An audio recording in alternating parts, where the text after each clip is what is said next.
ideally, your gel would look like this. Here's the thing with running gels and gel electrophoresis that, it's not always ideal. So when we look through this, one of the things that you're going to put on 1, 2, 3, the last part of your conclusion includes details on the gel. The only thing that I need, you've gone through and you've told me, based on measurements, race, height, age, gender. You've told me that. Great. You've gone through and you've gone through the missing persons report that's on Canvas and you've given me 2 names. Great. The last piece is to include information about your gel. The only thing I need is for you to tell me, does this skeletal remains belong to missing person number 1 or missing person number 2? That's it. We're not connecting names to it because that was a little bit more detail than we could handle last week anyway. So all I need is for you to look at your gel, and you need to sketch your gel in your course file, to look at your gel and tell me, do the skeletal remains that you analyze belong to missing person number 1 or missing person number 2? So when we look at that, this is all set up, and yours may be set up differently because you put stuff in your course file as to what you put in each well. Ideally, this is what we get. Remember the standard ladder? That's just showing us, that things are working. So one of the things that I want to point out is the fact that these are both from the same set of skeletal remains. You only took measurements from one set of skeletal remains. Both of these are from that set of skeletal remains. So why did we have 2 wells, why did we run it twice with the same set of skeletal remains? What's the difference? So we ran the same set of skeletal remains with 2 different restriction enzymes. Running them with different restriction enzymes gave us different results. So when you look at your information, remember you had 4 tubes that you set up that had digests in them. 2 of the tubes are both from missing person number 1. The other 2 are both from missing person number 2. What's the difference between missing person number 1 stuff? What's the difference in these 2 from missing person number 1? Why did we run it twice?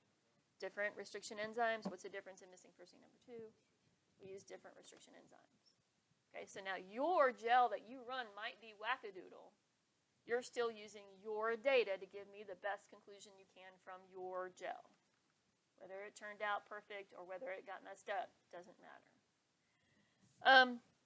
So as far as messing things up, this gel, this is from years past, can kind of give us a few ideas of what we might look for and what might have happened. And that would be some of the things that you would explain in there. So maybe it's entirely possible that your gel is inconclusive. I have absolutely no idea, but when I look at it, I better make sure that there is actually absolutely no idea. I have absolutely no idea who it belonged to because blah, blah, blah, and tell me why. So we are starting to work on the whole explain thing, and we've got to get that running a little bit better. So this was our standard ladder. This is skeleton cut with restriction enzyme EcoR1. What might have happened here? Give me an example of what might have happened here. Okay, all right. So one of the things that I want you to watch when you're explaining things is may not have been enough. Don't stop there. And so what do you mean by, and you said the sample, which is great, but sample of the DNA. That's just a little bit more in there that tells your reader exactly what you're talking about. So maybe there wasn't enough sample of DNA that was put in there. What else might have happened? If I don't have any bands at all. So,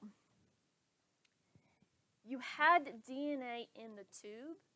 So let's say you didn't put restriction enzyme in, or let's say the restriction enzyme wasn't working anymore. We still had DNA in the tube. So we would have had at least 1 band, but it just wouldn't have been in the place we had expected it. So that's a good thought, but it wouldn't necessarily give us a blank. Any other reasons why we'd have a blank?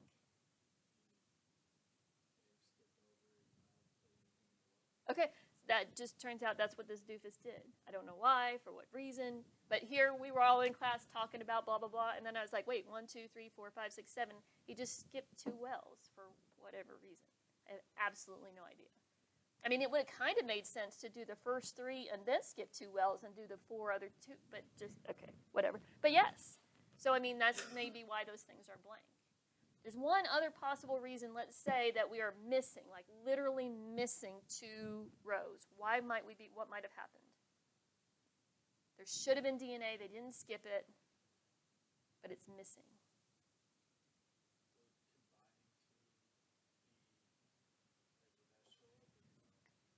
We can see something for cross-contamination, but I don't think it would be blank because there'd be DNA in there. It would just be in weird spots once again. So let's say when they were taking the comb out or taking the bumper off, they cracked the gel.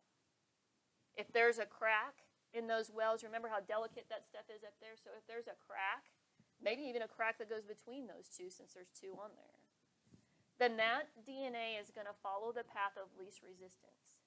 You will not be able to force it to go through the gel if there's a hole in it.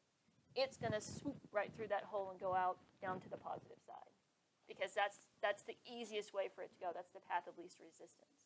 When we're putting it in these wells, we're forcing it to go through that gel.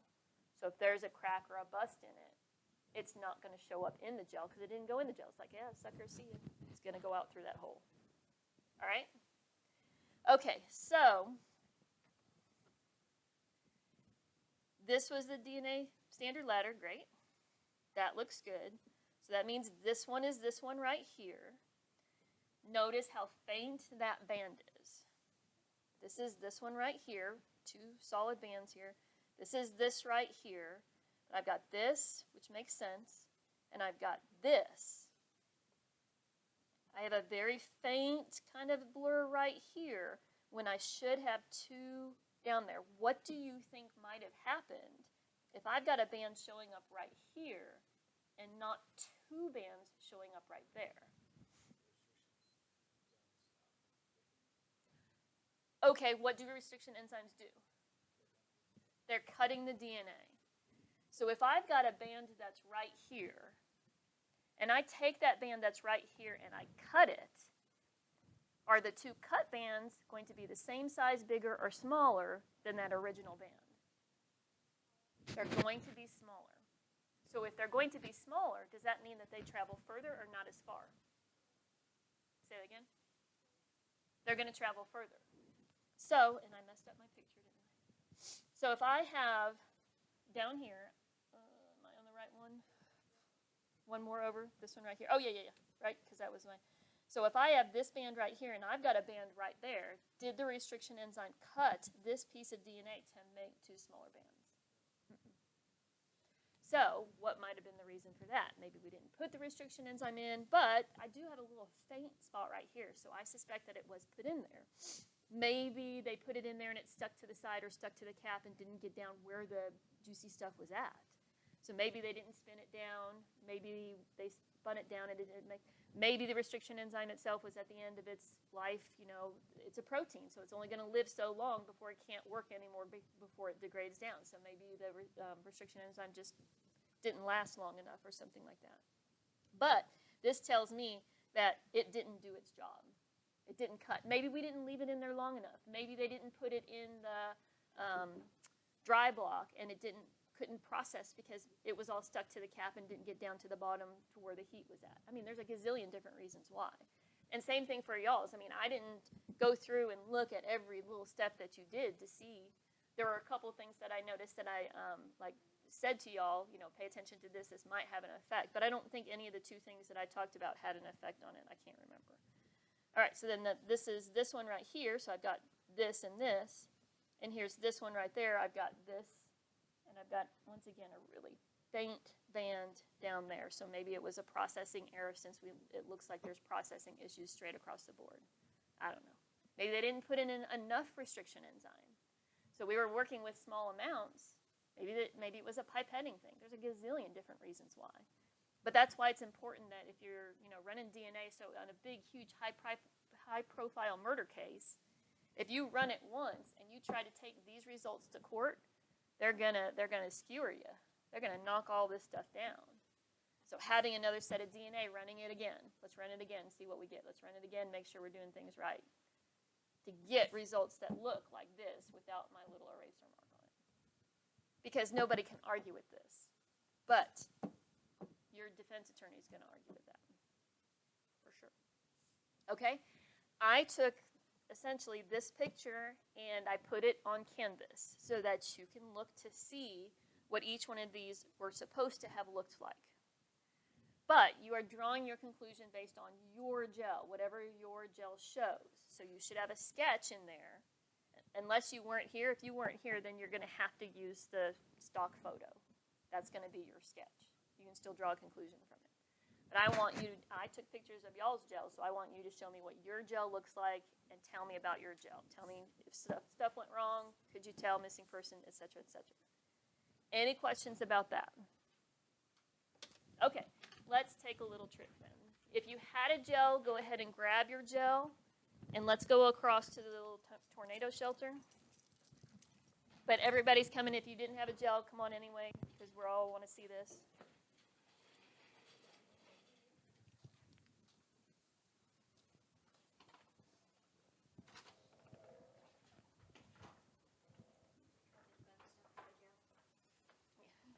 Is that who you are? Is it like a new club or something? Everyone, like all the girls in my class were Neanderthal except Haley, because she was Martin, and we all came up with COVID. Y'all are just nasty, disgusting little critters. All right, we're going to be in the tornado shelter, so I'm headed that direction.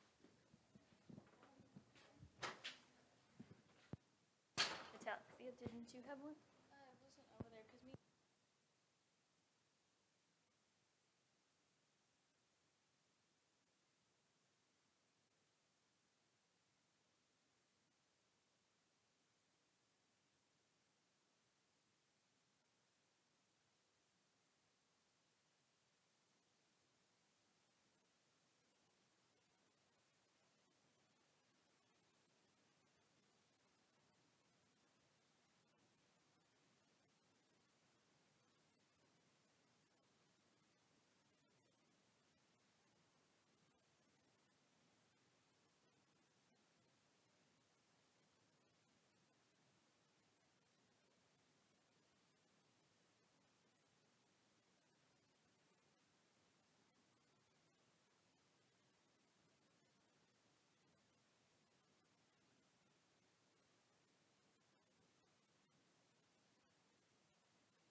Yeah, put them back over here.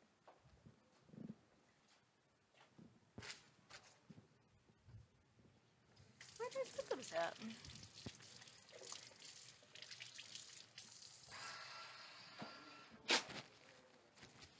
All right, so you got pictures of your gels. You know what to do to finish up the conclusion for 1, 2, 3. All right, let's do joint notes real quick. Well, hopefully it's real quick. So you want your HBS course file.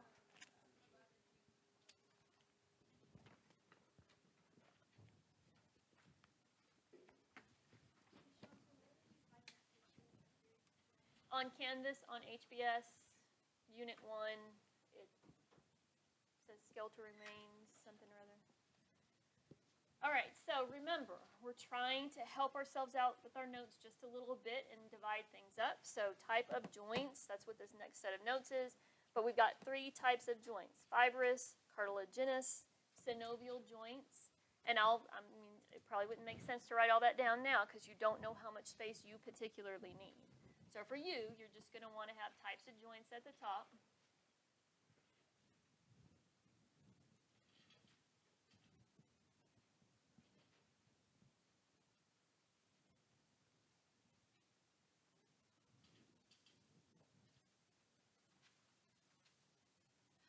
Oh, you didn't even load your gel, right? Okay. I'm like, what did I do with it? That's right. Okay, all right. I got you.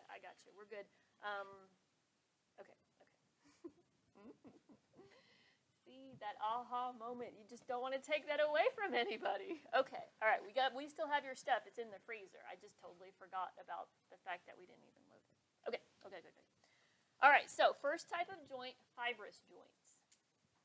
These aren't what we normally think of when we think of joints because fibrous joints don't have any movement associated with them.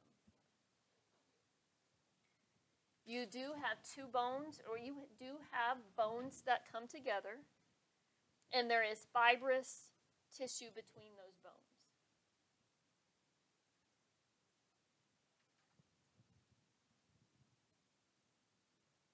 So I left a space. I've got an EX for example.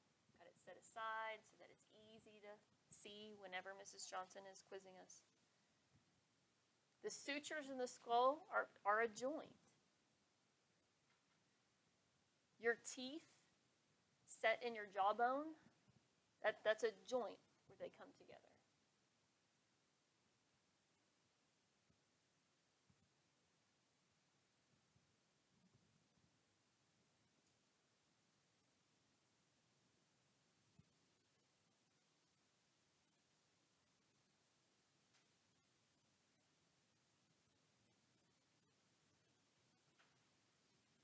Can either of you guys come in early tomorrow by any chance? Or Wednesday? No, I can do it tomorrow because I'll be here. Can you come in early tomorrow by any chance and we can just let it run? Gotcha. Dixie, is there a day that you could come in early that you could? Oh, no. Haley, sorry. Is there? Can you come in early tomorrow? Okay, all right. We'll load your stuff and we'll run it tomorrow.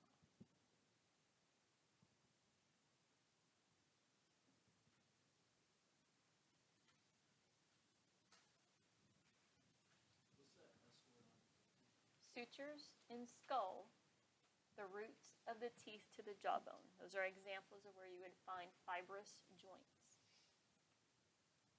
So now that you've seen how much space it takes, you can label it across the side there.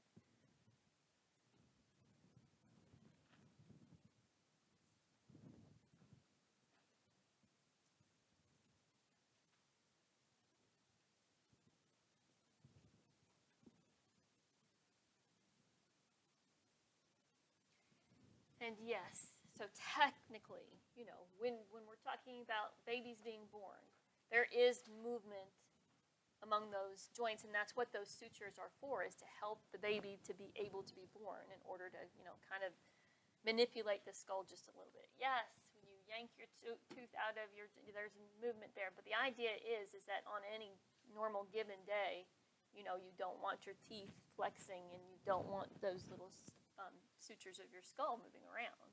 Because now that it's calcified, when you grow up, it's for protection.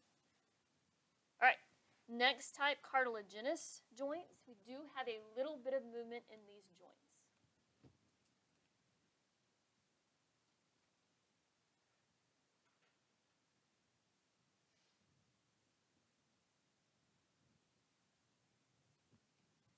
Called cartilaginous joints, so it makes sense that there is cartilage between those bones.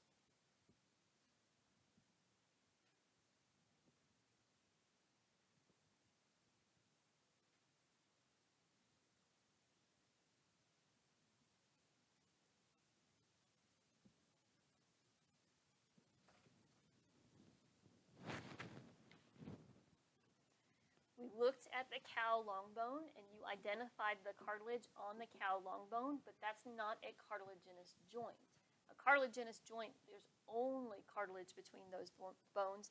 There's only a little bit of movement. The long bones are going to have a lot of flex, a lot of movement to them. So some examples of cartilaginous joints, the vertebrae in your back, the little bones of the vertebrae have cartilage between them. Pubic symphysis. So the pubic symphysis of the pelvic girdle, the little piece of cartilage that's in the front, gives you a little bit of movement, can take a little bit of pressure so that your pelvic girdle doesn't crush under any pressure. I mean, get enough pressure and it's going to bust, that's for sure. But during any everyday kind of action, you'll be okay. So pubic symphysis, intervertebral discs. Yes. Intervertebral between the vertebrae, within the vertebrae, between the little bones of the vertebrae.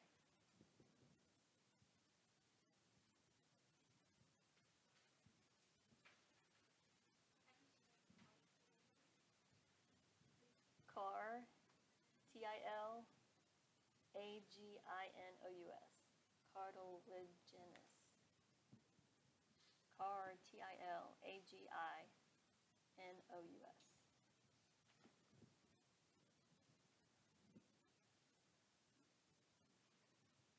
So the third type of joint that we're going to talk about, these are the types of joints that you're probably most familiar with. Synovial joints are what we think of when we think of a joint.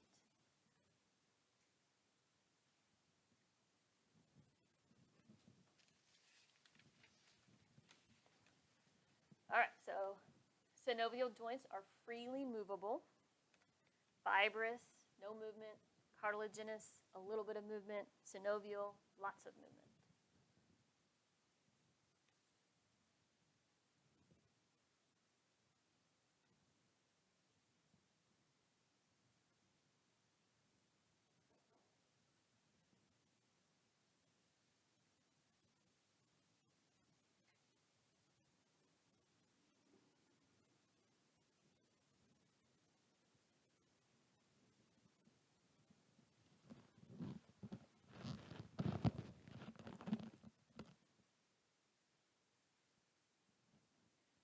Articulating bone surfaces. Okay, so before you listen to my melodious voice. So we said articulating surfaces. That's where bones come together and there is some kind of movement between them.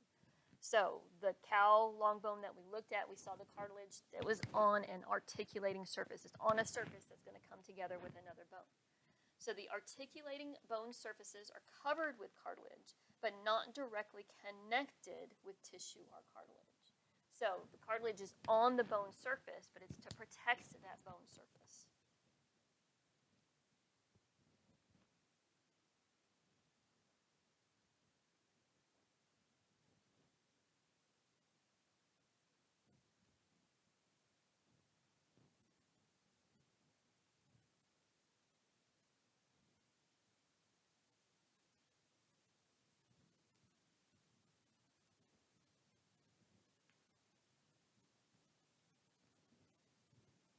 Articulating bone surfaces are covered with cartilage, but they're not directly connected with tissue or cartilage. So there's a space between those two bones, which is good because you don't want those two bones to touch and rub against each other. That's very painful.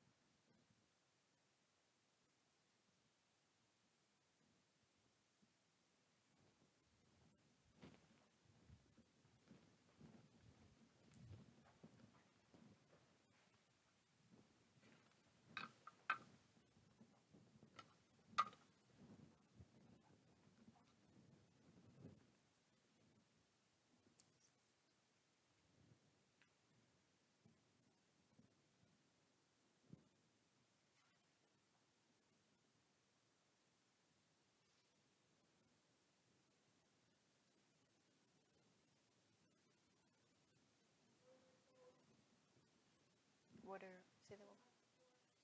Oh, synovial. I'll get that in just a minute. I think there's a little bit more underneath there. All right, so model knee joint, model elbow joint are sitting over there. They're pretty interesting, especially if you've ever torn your ACL, to look to see what the ACL is doing. But so I've got femur, tibia, fibula, knee joint, patella, but those two bones, these are articulating bones, but they're not touching each other. There's other tissue. We've got tendons, we've got ligaments that are holding these bones together and providing a surface on top of those bones so that the bones don't rub.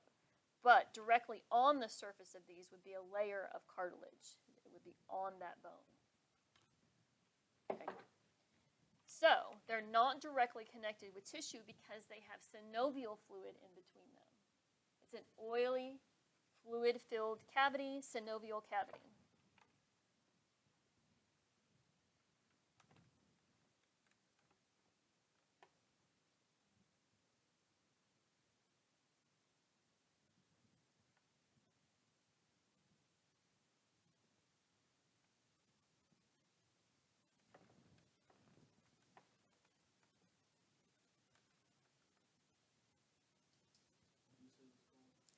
Synovial cavity, but I think I've got it defined on the other page.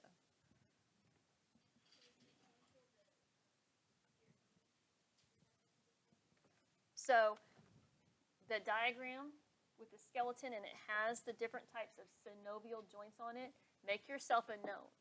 You need to be familiar with the terms on this diagram. You need to know where we could locate a ball and socket joint, a hinge joint. Synovial joints are the ones that we most commonly think of as joints. You need to make sure that you know those 6 type of joints that are on that picture. You need to be familiar with the names, familiar with where they're located at. So, pardon?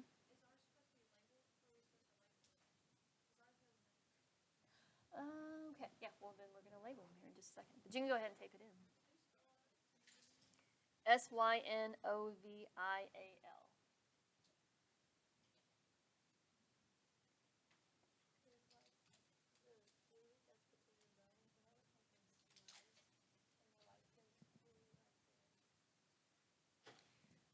I don't know enough about this. I mean, I would imagine it would be a specific injury.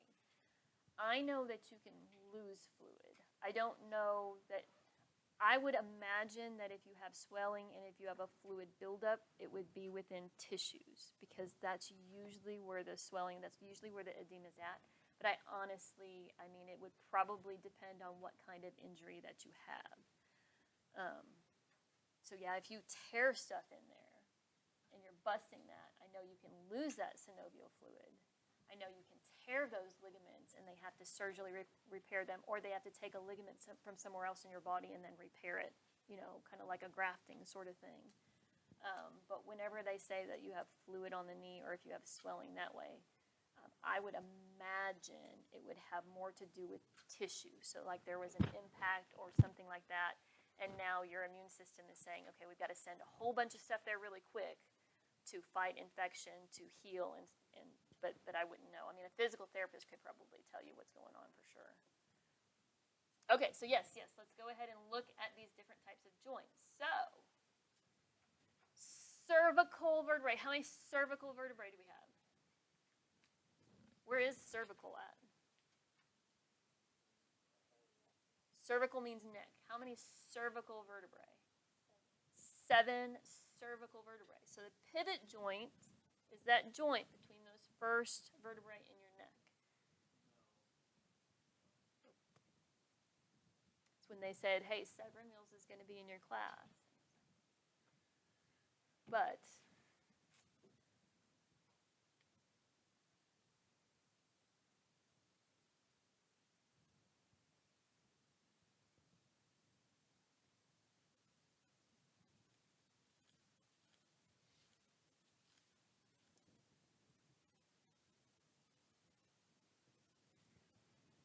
the joint in your elbow between your humerus and your radius and ulna, that's a hinge joint. I do have an elbow joint model over there on the table. That's interesting as well.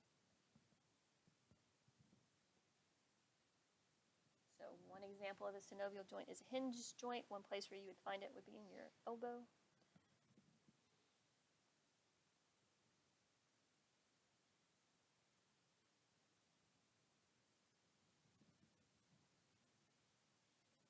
Okay, so saddle joint. These are not between your carpals, because our carpals, they're like blocks. They're our short bones. They're blocks. But the saddle joint is between that carpal bone that's closest to the metacarpals.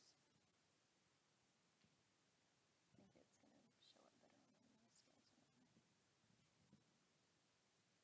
But you can see how one bone fits into another one like a saddle.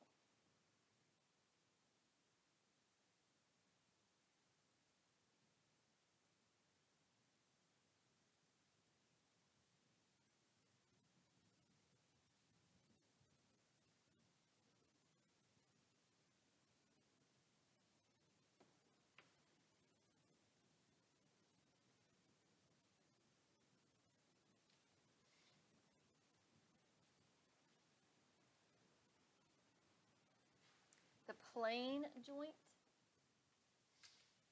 So you have multiple tarsals, whether it be in your fingers or toes, carpals, tarsals, phalanges, multiple of them, metacarpals, metatarsals. So these guys are going to have plane joint between them.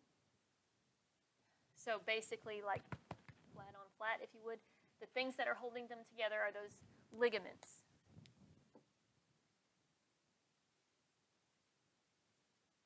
Tendons attach muscle to bone, ligaments attach bone to bone.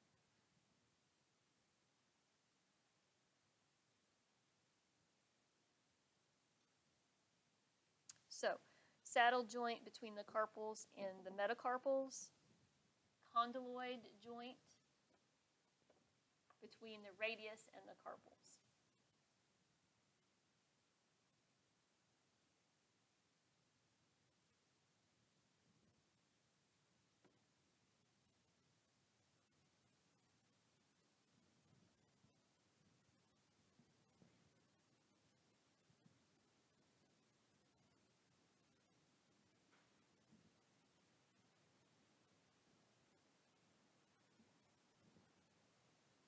Then the one that you're probably most familiar with is the ball and socket joint.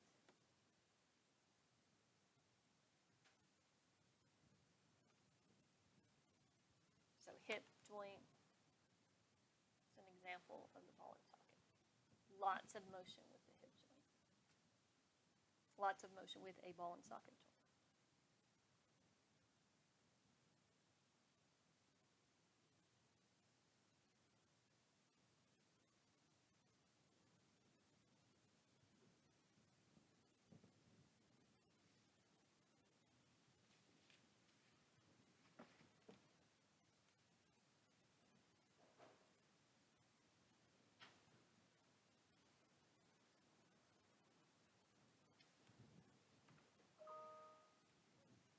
All right. So, some important terms. This is the next page. I put the knee picture here, and I'll show you that here in just a second. So this is on the flat page, so it's easier to write. So we've talked about articulation a lot. Let's define it.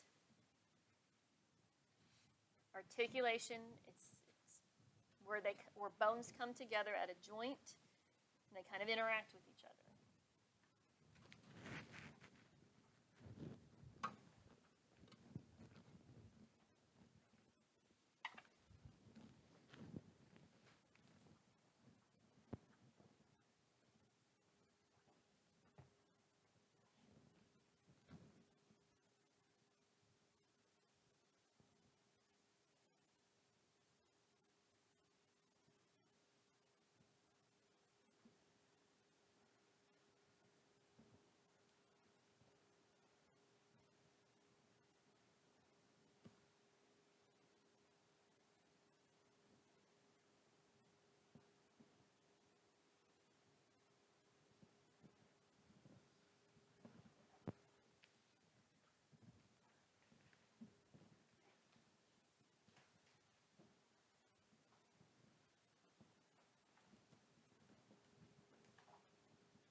cartilage type of connective tissue.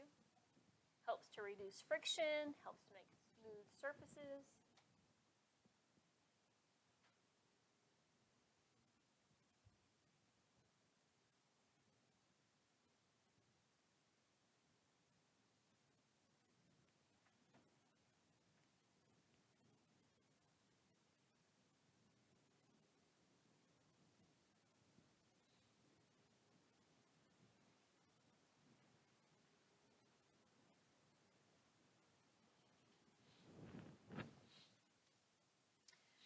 A ligament type of connective tissue. It's intended for stability.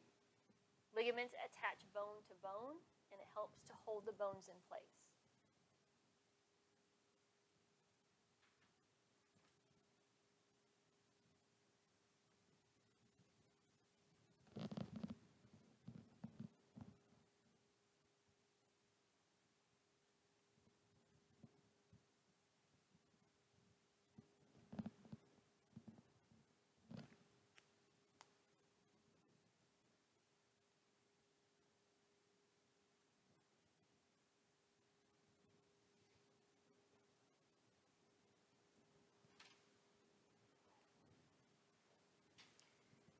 Tendons allow for movement because they're attaching muscle to bone, and you need that muscle-bone interaction in order for movement to occur.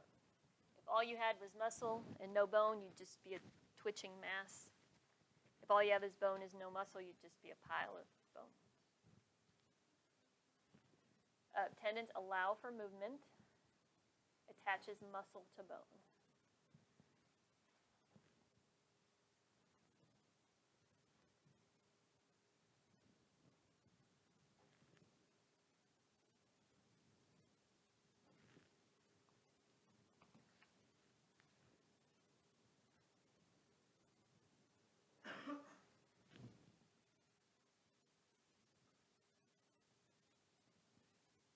Synovial fluid is that oily fluid in a synovial joint. It helps to lubricate the joint.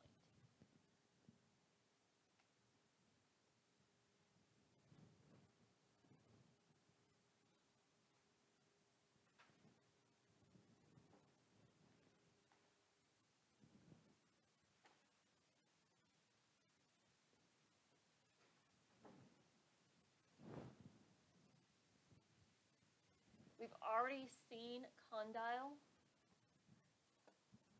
Just a good review. Condyle is that rounded end of the bone. And that's the specific location where the articulation occurs.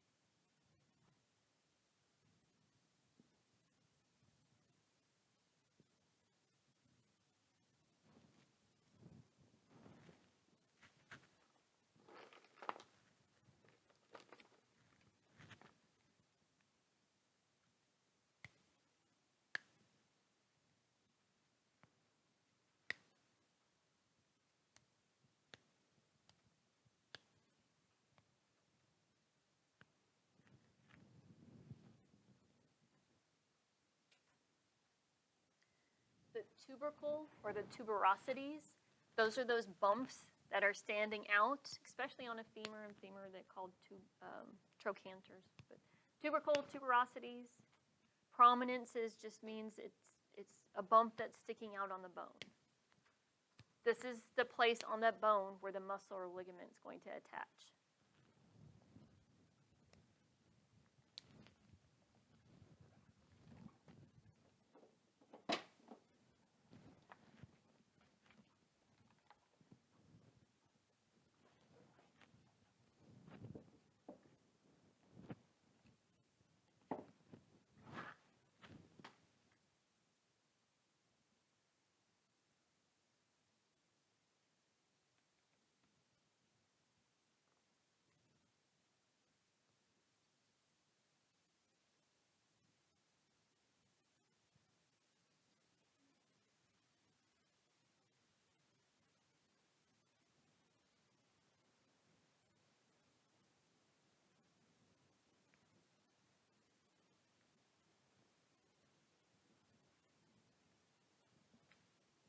Condyles, easy to see on the femur.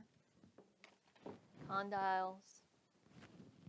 Tubercle, tuberosities, any bump, any projection that a muscle or a tendon can attach to. And then trochanter is the specific name, greater trochanter, lesser trochanter, is specific name on the femur. So trochanter is a tuberosity on the femur.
All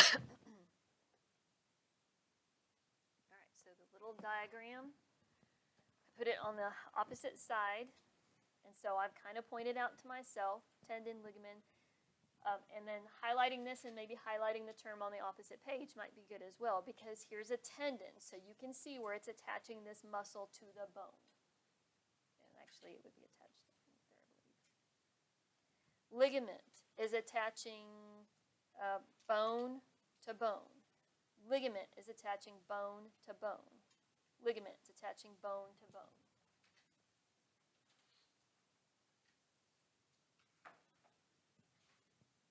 The anterior cruciate ligament, the ACL, it's the one that's probably most common. And then there's one in the shoulder too, I want to say, but I can't remember what that one's called.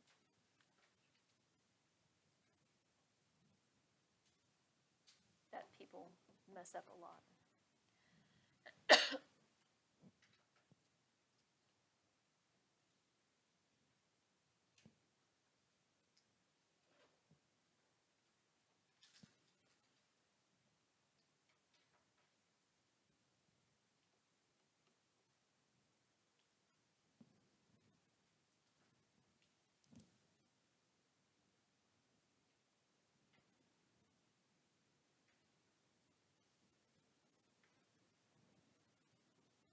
So I put a little bit of information below this. Some of it's about ACL ligament. I mean, that y'all might relate to that. That might be important to you. I don't know that it's necessary. I mean, I'm not going to ask you a test question that says, you know, how would we repair a torn ACL? But because this is one of the things that you guys deal with a lot, it might be interesting. The one thing that I do want you to have down is the hyaline cartilage part.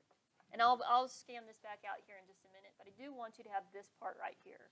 So when we're talking about the cartilage that's lining those bones in the joints, and that's my pronunciation, it's hyaline cartilage, Hyaline. No, you can just write it down. I just like things to stand out and be visible, and I like sticky notes and color. So hyaline cartilage is that. When they say cartilage, when they say hyaline cartilage, that's the cartilage that they're talking about. It's the ones that are in the joints creating that smooth surface for movement. And so cartilage is on the bone. These other things that we looked at, these little strips that are going across, that's are ligaments. Cartilage is on the bone.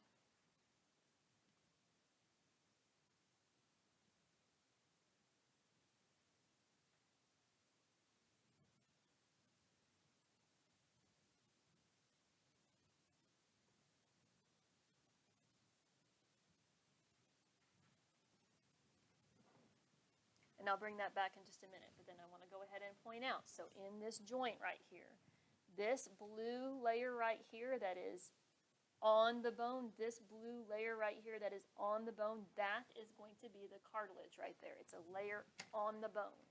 All the rest of these bits and pieces, ligaments, tendons, stuff like that. Okay, so if you're interested in ACL stuff, there you go.